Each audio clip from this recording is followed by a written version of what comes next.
अध्याय 2 गीता का सार। संजय ने कहा, करुणा से व्याप्त शोकयुक्त अश्रुपूरित नेत्रों वाले अर्जुन को देखकर मधुसूदन कृष्ण ने ये शब्द कहे। श्री भगवान ने कहा, हे अर्जुन, तुम्हारे मन में यह कलमश आया कैसे? यह उस मनुष्य के लिए तनुक भी अनुकूल नहीं है जो जीवन के मूल्य को जानता हो। इससे उच्च लोक की नहीं अपितु अपयश की प्राप्ति होती है। हे प्रथापुत्र, इस हीन नपुंसकता को प्राप्त मत हो, यह तुम्हें शोभा नहीं देती। हे शत्रुओं के दमन करता, हृदय की शुद्ध दुर्बलता को त्याग कर युद्ध के लिए खड़े हो। अर्जुन ने कहा, हे शत्रुहंता, हे मधुसूदन, मैं युद्ध भूमि में किस तरह भीष्म तथा द्रोण जैसे पूजनीय व्यक्तियों पर उलटकर बाण चलाऊंगा? ऐसे महापुरुषों को जो मेरे गुरु हैं, उन्हें मारकर जीने की अपेक्षा इस संसार में भीख मांगकर खाना अच्छा है। भले ही वे सांसारिक लाभ के इच्छुक हों, किंतु हैं तो गुरुजन ही। यदि उनका वध होता है तो हमारे द्वारा भोग्य प्रत्येक वस्तु उनके रक्त से सनी होगी। हम यह भी नहीं जानते कि हमारे लिए क्या श्रेष्ठ है, उनको जीतना या उनके द्वारा जीते जाना। यदि हम धृतराष्ट्र के पुत्रों का वध कर देते हैं तो हमें जीवित रहने की आवश्यकता नहीं है, फिर भी वे युद्ध भूमि में हमारे समक्ष खड़े हैं। अब मैं अपनी कृपण दुर्बलता के कारण अपना कर्तव्य भूल गया हूं और सारा धैर्य खो चुका हूं। ऐसी अवस्था में मैं आपसे पूछ रहा हूं कि जो मेरे लिए श्रेयस्कर हो उससे निश्चित रूप से बताएं। अब मैं आपका शिष्य हूं और आपका शरणागत हूं, कृपया मुझे उपदेश दें। मुझे ऐसा कोई साधन नहीं दिखता जो मेरी इंद्रियों को सुखाने वाले इस शोक को दूर कर सके। स्वर्ग पर देवताओं के अधिपत्य की तरह इस धन धान्य संपन्न सारी पृथ्वी पर निष्कंटक राज्य प्राप्त करके भी मैं इस शोक को दूर नहीं कर सकूंगा। संजय ने कहा, इस प्रकार कहने के बाद शत्रुओं का दमन करने वाला अर्जुन कृष्ण से बोला, हे गोविंद, मैं युद्ध नहीं करूंगा, और चुप हो गया। हे भरतवंशी धृतराष्ट्र, उस समय दोनों सेनाओं के मध्य शोकमग्न अर्जुन से कृष्ण ने मानो हंसते हुए ये शब्द कहे। श्री भगवान ने कहा, तुम पांडित्यपूर्ण वचन करते हुए उनके लिए शोक कर रहे हो जो शोक करने योग्य नहीं हैं। जो विद्वान होते हैं वे न तो जीवित के लिए न ही मृत के लिए शोक करते हैं।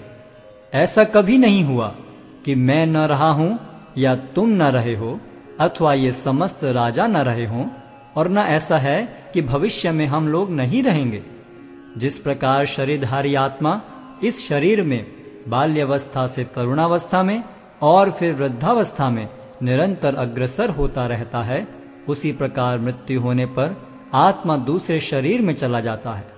धीर व्यक्ति ऐसे परिवर्तन से मोह को प्राप्त नहीं होता। हे कुंती पुत्र, सुख तथा दुख का क्षणिक उदय तथा कालक्रम में उनका अंतर्धान होना सर्दी तथा गर्मी की ऋतुओं के आने जाने के समान है। हे भरतवंशी, वे इंद्रिय बोध से उत्पन्न होते हैं और मनुष्य को चाहिए कि अविचल भाव से उनको सहन करना सीखे। हे पुरुष श्रेष्ठ अर्जुन, जो पुरुष सुख तथा दुख में विचलित नहीं होता और इन दोनों में संभाव रखता है, वह निश्चित रूप से मुक्ति के योग्य है।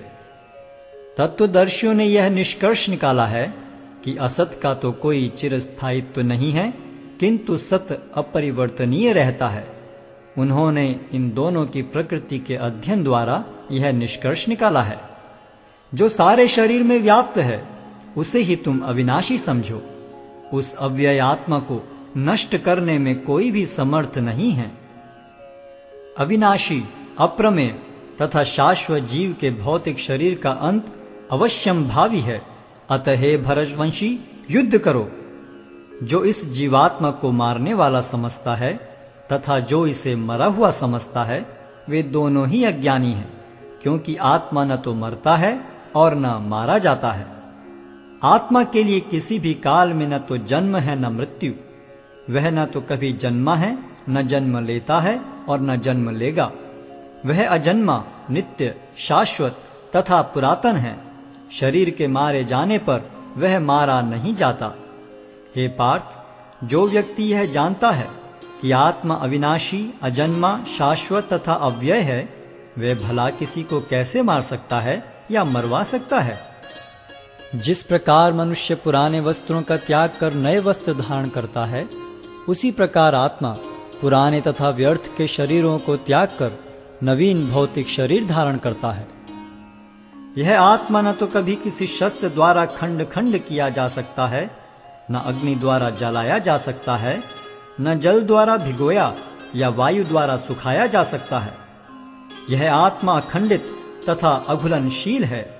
इसे न तो जलाया जा सकता है, न ही सुखाया जा सकता है। यह शाश्वत, सर्वव्यापी, अविकारी, स्थिर तथा सदैव एक सा रहने वाला है। यह आत्मा अव्यक्त, अकल्पनीय तथा अपरिवर्तनीय कहा जाता है। यह जानकर तुम्हें शरीर के लिए शोक नहीं करना चाहिए। किंतु यदि तुम यह सोचते हो कि आत्मा अथवा जीवन का लक्षण सदा जन्म लेता है तथा सदा मरता है, तो भी हे महाबाहु, तुम्हारे शोक करने का कोई कारण नहीं है। जिसने जन्म लिया है उसकी मृत्यु निश्चित है और मृत्यु के पश्चात पुनर्जन्म भी निश्चित है। अतः अपने अपरिहार्य कर्तव्य पालन में तुम्हें शोक नहीं करना चाहिए। सारे जीव प्रारंभ में अव्यक्त रहते हैं, मध्य अवस्था में व्यक्त होते हैं और विनष्ट होने पर पुनः अव्यक्त हो जाते हैं। अतः शोक करने की क्या आवश्यकता है? कोई आत्मा को आश्चर्य से देखता है, कोई इसे आश्चर्य की तरह बताता है तथा कोई इसे आश्चर्य की तरह सुनता है, किंतु कोई कोई इसके विषय में सुनकर भी कुछ नहीं समझ पाते। हे भरतवंशी, शरीर में रहने वाले का कभी भी वध नहीं किया जा सकता। अतः तुम्हें किसी भी जीव के लिए शोक करने की आवश्यकता नहीं है। क्षत्रिय होने के नाते अपने विशिष्ट धर्म का विचार करते हुए तुम्हें जानना चाहिए कि धर्म के लिए युद्ध करने से बढ़कर तुम्हारे लिए अन्य कोई कार्य नहीं है। अतः तुम्हें संकोच करने की कोई आवश्यकता नहीं है। हे पार्थ, वे क्षत्रिय सुखी हैं जिन्हें ऐसे युद्ध के अवसर अपने आप प्राप्त होते हैं, जिससे उनके लिए स्वर्ग लोक के द्वार खुल जाते हैं। किंतु यदि तुम युद्ध करने के स्वधर्म को संपन्न नहीं करते, तो तुम्हें निश्चित रूप से अपने कर्तव्य की उपेक्षा करने का पाप लगेगा और तुम योद्धा के रूप में भी अपना यश खो दोगे। लोग सदैव तुम्हारे अपयश का वर्णन करेंगे और सम्मानित व्यक्ति के लिए अपयश तो मृत्यु से भी बढ़कर है। जिन जिन महान योद्धाओं ने तुम्हारे नाम तथा यश को सम्मान दिया है, वे सोचेंगे कि तुमने डर के मारे युद्ध भूमि छोड़ दी है और इस तरह वे तुम्हें तुच्छ मानेंगे। तुम्हारे शत्रु अनेक प्रकार के कटु शब्दों से तुम्हारा वर्णन करेंगे और तुम्हारी सामर्थ्य का उपहास करेंगे। तुम्हारे लिए इससे दुखदाई और क्या हो सकता है? हे कुंती पुत्र, तुम यदि युद्ध में मारे जाओगे तो स्वर्ग प्राप्त करोगे, या यदि तुम जीत जाओगे तो पृथ्वी के साम्राज्य का भोग करोगे। अतः दृढ़ संकल्प करके खड़े हो और युद्ध करो। तुम सुख या दुख, हानि या लाभ, विजय या पराजय का विचार किए बिना युद्ध के लिए युद्ध करो। ऐसा करने पर तुम्हें कोई पाप नहीं लगेगा। यहां मैंने वैश्लेषिक अध्ययन द्वारा इस ज्ञान का वर्णन किया है। अब निष्काम भाव से कर्म करना बता रहा हूं, उसे सुनो। हे प्रतापपुत्र, तुम यदि ऐसे ज्ञान से कर्म करोगे तो तुम कर्मों के बंधन से अपने को मुक्त कर सकते हो। इस प्रयास में न तो हानि होती है न ही ह्रास, अपितु इस पथ पर की गई अल्प प्रगति भी महान भय से रक्षा कर सकती है। जो इस मार्ग पर चलते हैं वे प्रयोजन में दृढ़ रहते हैं और उनका लक्ष्य भी एक होता है।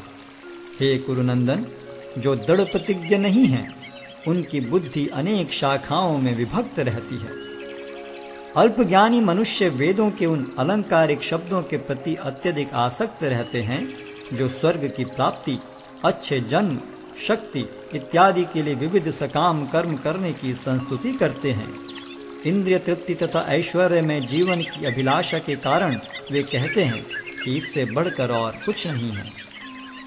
जो लोग इंद्रिय भोग तथा भौतिक ऐश्वर्य के प्रति अत्यधिक आसक्त होने से ऐसी वस्तुओं से मोहग्रस्त हो जाते हैं, उनके मनों में भगवान के प्रति भक्ति का दृढ़ निश्चय नहीं होता। वेदों में मुख्यतया प्रकृति के तीनों गुणों का वर्णन हुआ है।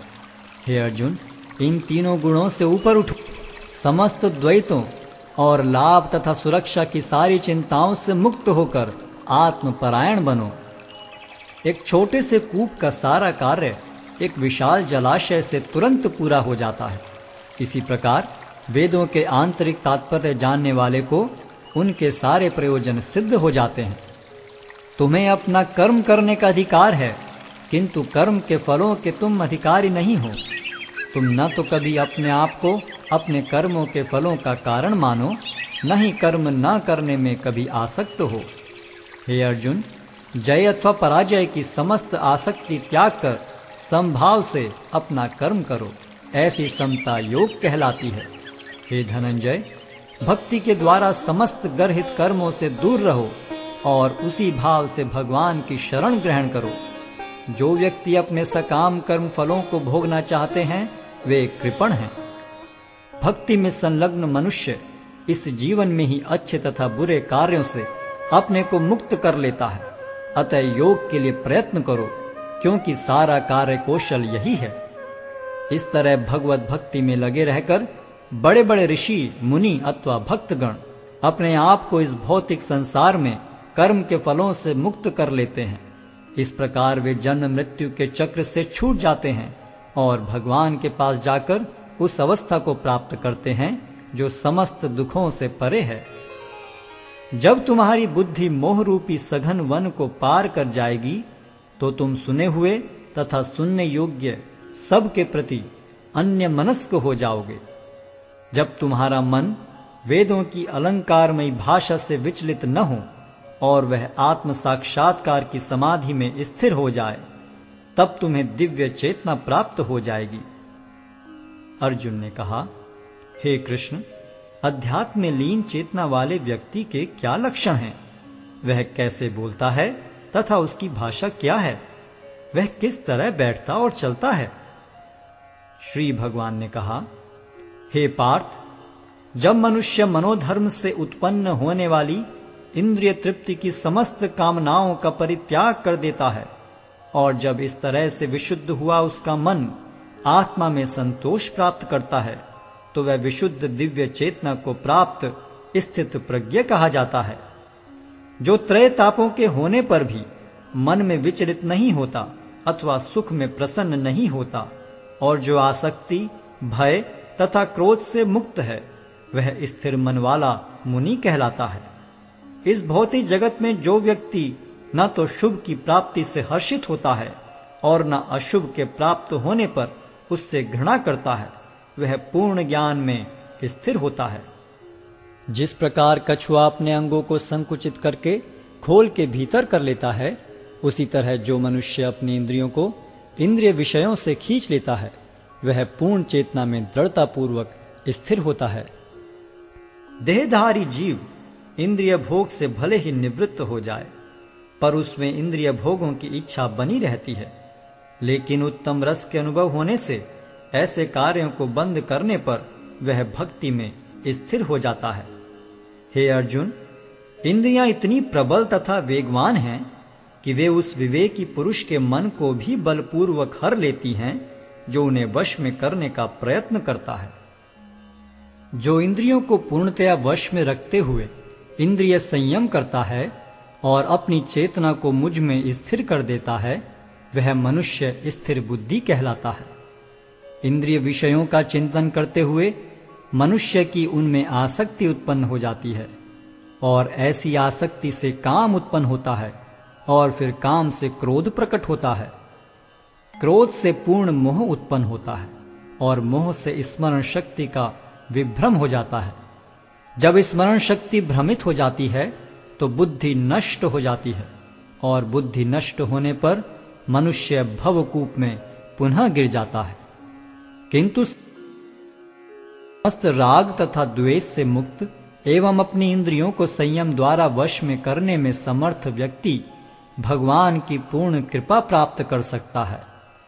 इस प्रकार से कृष्ण भावनामृत में तुष्ट व्यक्ति के लिए संसार के तीनों ताप नष्ट हो जाते हैं और ऐसी तुष्ट चेतना होने पर उसकी बुद्धि शीघ्र ही स्थिर हो जाती है।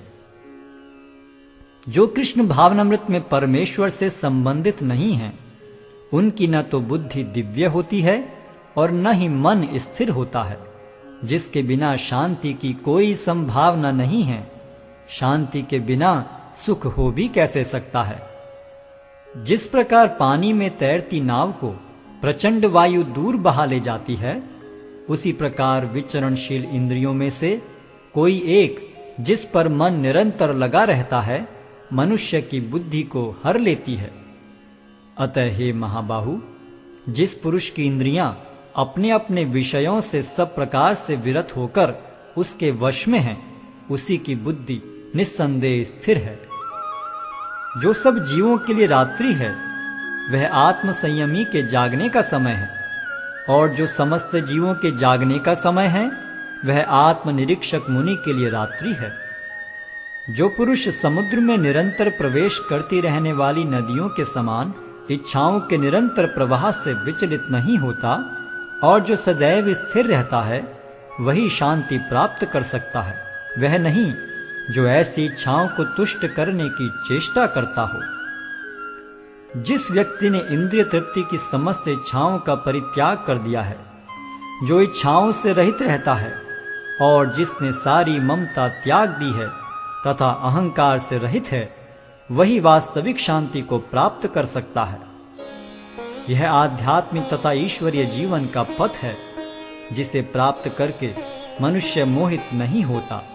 यदि कोई जीवन के अंतिम समय में भी इस तरह स्थित हो, तो वह भगवत धाम में प्रवेश कर सकता है।